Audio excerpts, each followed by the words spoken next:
welcome back to Nonsense Farm. I'm finally back from out of the country and it's time to get back to work. Today is all about canning tomatoes. All summer, while I harvested tomatoes, I was putting them in these gallon Ziploc bags and sticking them in the freezer. I had 2 freezers completely full of frozen tomatoes, and so for the last few days I've been thawing them out, and today we're going to peel them and get them ready and put them in cans. There's several good reasons for doing it this way. For one thing, rather than having multiple canning sessions as you harvest tomatoes through the summer, which this summer I was harvesting 40 pounds of tomatoes a week, so what was I going to can every week all summer?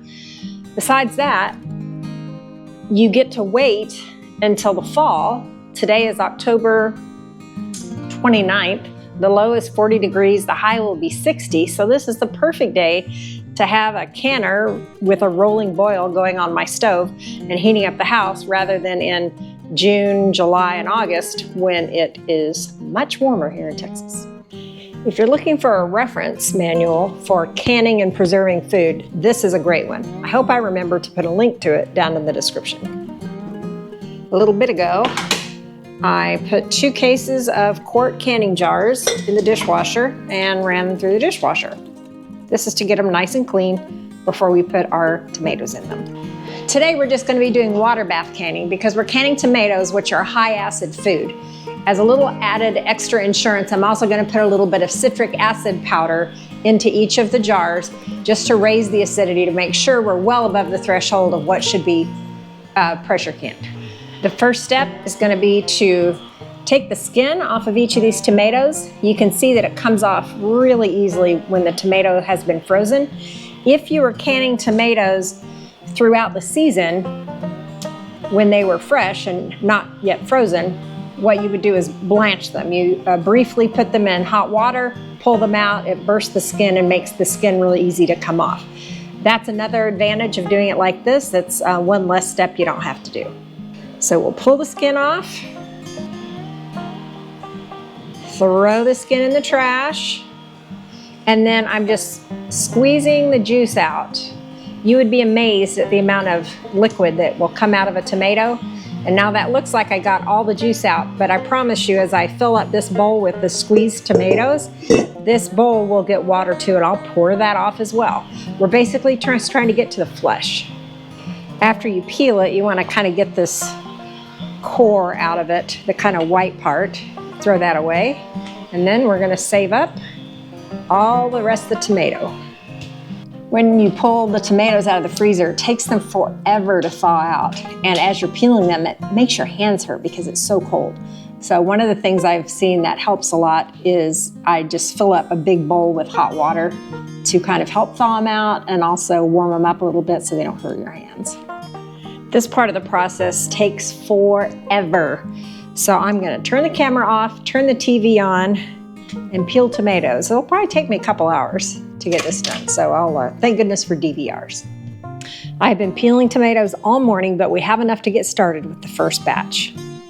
I'll start by just putting some in the bottom of the pan and get them cooking and breaking down, and then I will add more. Do you see how more water just keeps forming in this bowl? I'm going to keep pouring that off. Again, you're going to be shocked how much water is in tomatoes. I like to can just plain crushed tomatoes because that way I can then take them and make spaghetti sauce or chili or barbecue sauce, whatever you want to make out of the tomatoes. But if you put, Italian seasoning in the can, then you're committed to making something Italian, which is fine if that's what you want to do, but I like to leave them the most versatile. All right, you see how they're kind of cooked down and smushed? So now we're gonna add more tomatoes. I have all the tomatoes that I've peeled loaded up into this pot, and I am just crushing them down, and they're cooking. And then once they're boiling pretty good, I'm gonna let them go for 5 minutes just to give them a good cook, and then we will fill up the jars. We have our clean hot jars and our cooked tomatoes, and now we need to add the citric acid and the salt to the jars. All right, so it's a half teaspoon of citric acid per quart jar. Let's go through and do that.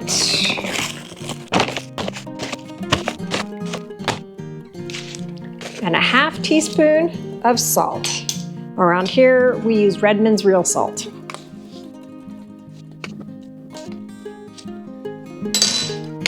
Now we ladle in the tomatoes. This is a canning funnel. It makes it to where you don't make such a big mess getting things into your canning jars. So we're gonna set the canning funnel there, get our ladle, and we're just gonna fill up these jars. We wanna leave about 1 inch of head space at the top of each jar.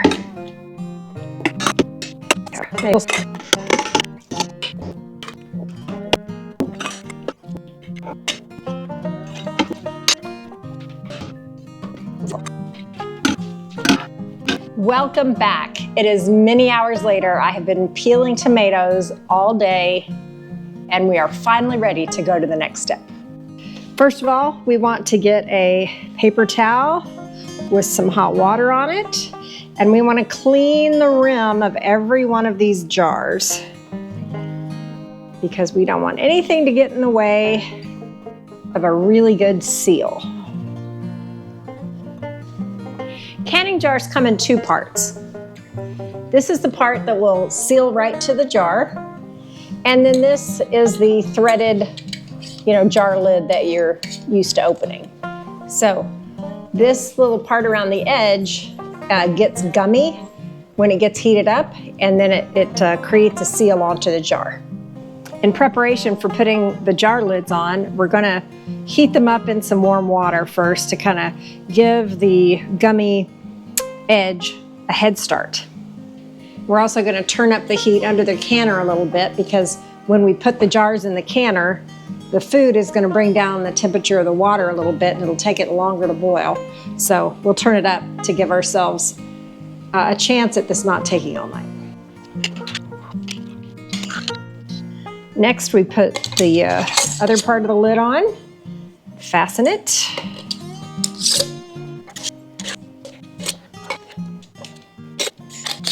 And done. We're gonna put them in the canner. My canner will take, I think, 7 jars. Since I have 10, I'm gonna do it 5 and 5. I'll do 4 on the outside and then 1 in the center spot to keep it well balanced. Here we go.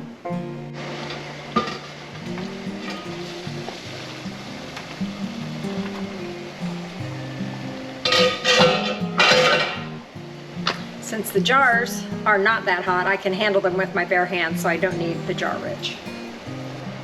And 5.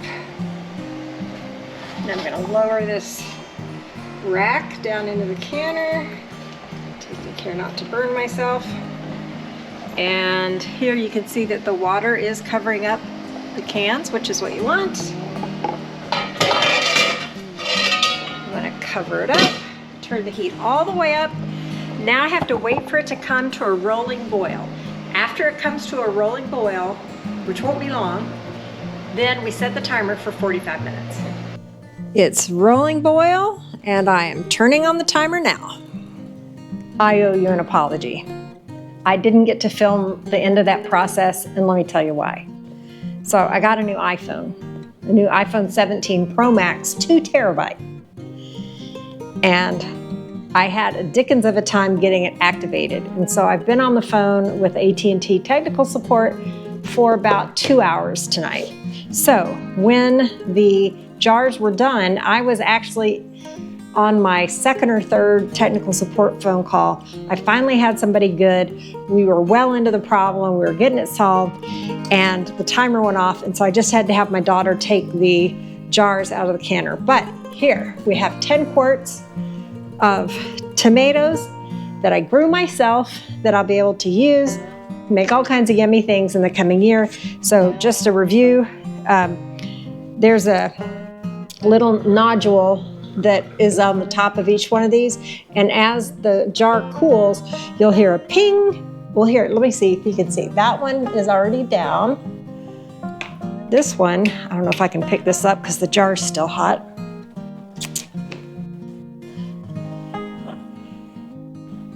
I don't know if you can see, but it's still sticking up. That one hasn't cooled off enough.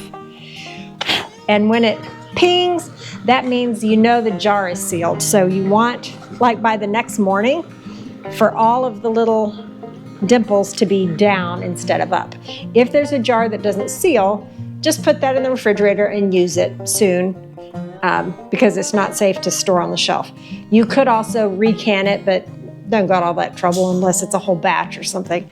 So anyway, we canned tomatoes today. Thank you for coming with me, and thank you for watching. Please subscribe if you haven't already. Go back and watch all my old videos. I did did you hear that? There you go. That's the sound I meant. I do live in-person classes if you're here in the Dallas area. I did one recently about canning tomatoes and we had a whole lot of fun. There's another ping. I sat down and planned all of my 2026 classes, and I just need to decide on dates, but we're going to be doing sourdough classes, kombucha, canning, pasta making, all kinds of things. So take a look at our website, nonsensefarm.com, and also our shop, nonsensefarm.com/shop. So thank you. I hope you have a great day.